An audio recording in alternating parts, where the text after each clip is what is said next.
Last week, Ubisoft released Year 10 Season 4 of Rainbow Six Siege, and to say the season started out poorly is a massive understatement.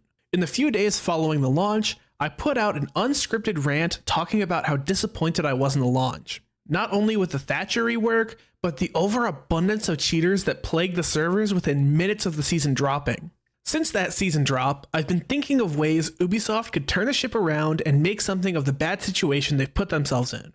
I've spent way more time than I probably should have narrowing down a list of would-be nice-to-haves into a list of 7 changes I think Ubisoft can and should make before the end of the season. Some of these choices come from things I read in the comments on my last video, and because I read those comments, I'm also making the choice not to say the rank I got last season this time, and only show clips that are mid at best, because I'm not giving this toxic cesspool of a community more ammo than they already have to dismiss my opinions. I've put these changes in order from most urgent and reasonable to ask to least, with those further back on the list not being a deal breaker for me, but would absolutely go a long way in rekindling the passion this community used to have. My first point is a pretty obvious one. Fix the anti-cheat and put this cheater situation to bed once and for all. I know it's impossible to completely get rid of every single cheater out there, but there are real steps Ubisoft could be taking outside of simply saying fuck cheaters and claiming they're making changes to their anti-cheat without any visible results. More resources need to be allocated into the anti-cheat so cheaters can be tackled much faster and with far more accuracy. At this point, I would also like to see Ubisoft take a legal approach to the matter, going after cheat developers for monetary damages and set a precedent that cheaters won't be taken lightly. My second idea, which I got from my comments, was a rework for older operators such as IQ, and new operators which can fulfill the roles of regularly banned operators. With Thatcher's rework now set in stone and many older operators receiving changes left and right, it only makes sense for some of the more forgotten operators like IQ to receive a change of their own. It could be something as simple as a soft rework like having a wider range or being able to ping multiple devices at once, or a complete revamp for the operator. As much as I hate seeing older operators lose their old gadgets, I do understand they want operators to stay up to date with the strength of the rest, and I'm fine with them making changes for the sake of keeping them relevant. I would also like to see new operators appear to start filling the roles of operators that are regularly banned.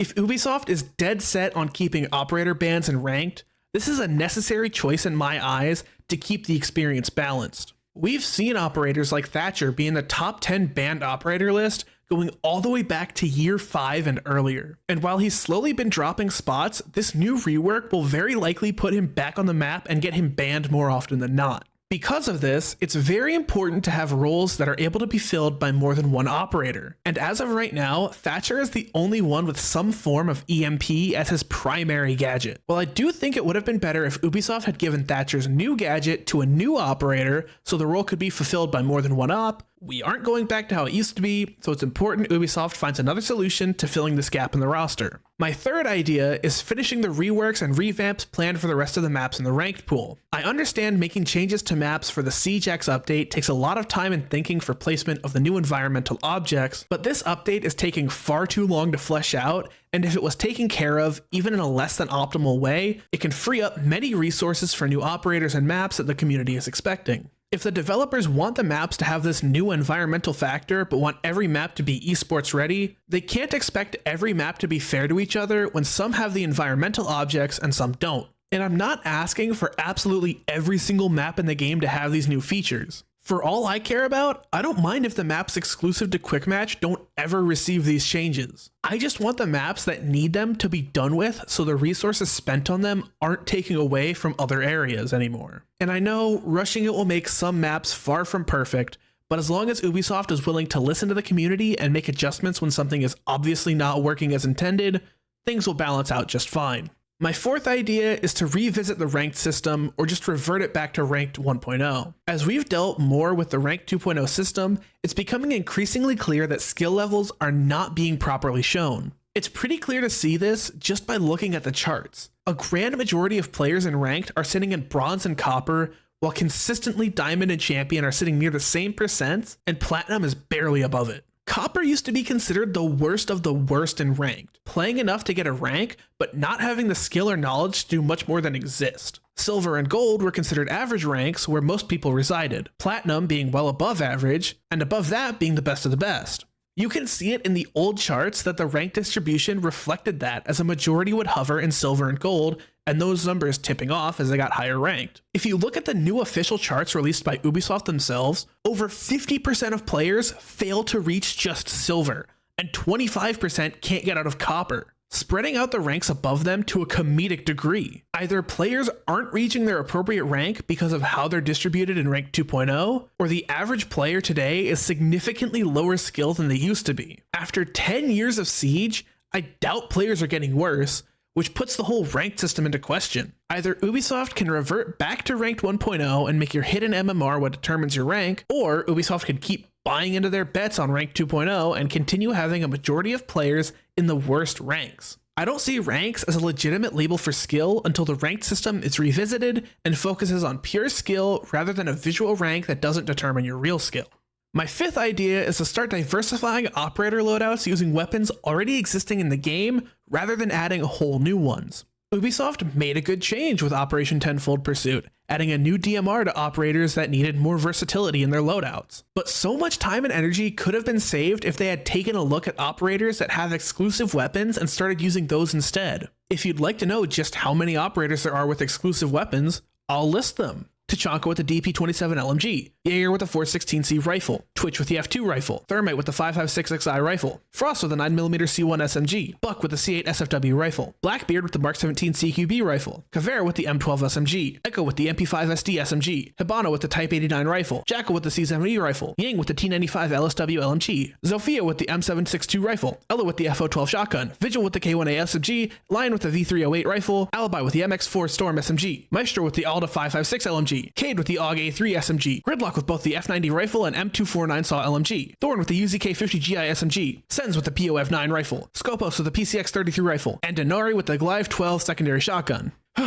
If I missed any, let me know in the comments, but you can see from this list, there are a lot of weapons that are exclusive to just a single operator. And some of these, like the C70 and F90, don't get used very often. And even more are only used because it's the only option available for that operator. If Ubisoft is truly committed to ensuring operators have a diverse selection of weapons and wanted to use their time efficiently, they should start utilizing these weapons and giving them a bigger audience than the few who love them. My sixth idea is to rename Quick Match back to Casual and embrace it as a spot for the casual side of the fanbase that doesn't care about rank and just wants to play to have fun.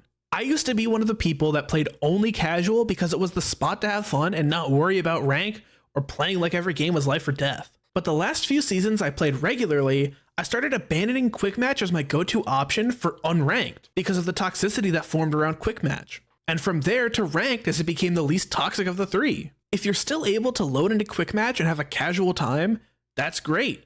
But for many of us, the mode has shifted to where tryhards go because they can't cut it in ranked, and the most toxic assume their actions don't matter because it's not the serious ranked environment. Simply naming the mode back to casual will invite those who treat it as a real casual mode to come back, and give them a space they can play in after getting home from their 9-to-5 job and relax. Along with the name change, there should be harsher penalties for those toxic players who refuse to let others enjoy the casual environment. The last thing we need is to be lenient to those who give the space a bad name and drive players away. I also suggest older maps such as Old House, Hereford, Oregon, and many more be reintroduced exclusively in casual. These maps were reworked to make them more balanced and esports ready, so they don't belong in modes such as ranked, but they have a perfect spot in the chaotic and fun mode that is casual, where map balance doesn't matter so much and the goal is to just play and enjoy the game. Making these changes could seriously bring back longtime veteran players that left the space because of how serious everything got and got pushed away by toxic players,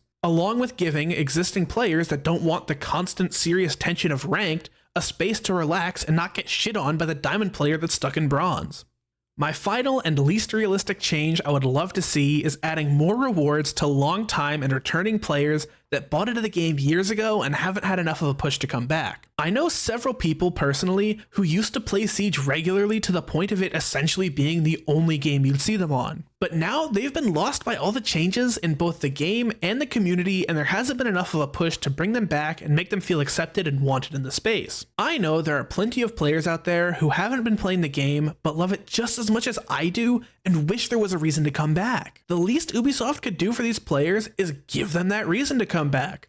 Whether it be more rewards for the age of their account, to even as far as making the battle pass discounted or even free for accounts beyond a certain age. Giving veteran players a reason to come back should be a top priority for Ubisoft, as player counts continue to dwindle and the core fanbase of Siege needs stability more than ever. And with that, those are my 7 realistic and reasonable ideas I think Ubisoft should put into effect, if not during the end of year 10, as part of the year 11 update. I know Ubisoft has the budget and resources to make these changes happen, they just need to know from the community that we want them and that they need to course correct Siege before things get too far. If you agree with my takes, want to add to them, or even call me dumb for any of these, go ahead and leave a comment. I read each and every one, even if I don't respond to them all. I might give the new season of Siege a try, but don't expect a video on it until we start seeing improvements. If you watched all the way to the end, do me a favor and subscribe. It means a lot to smaller creators like me and encourages me to make more videos. That's all I've got for now, so I'll see you when I see you.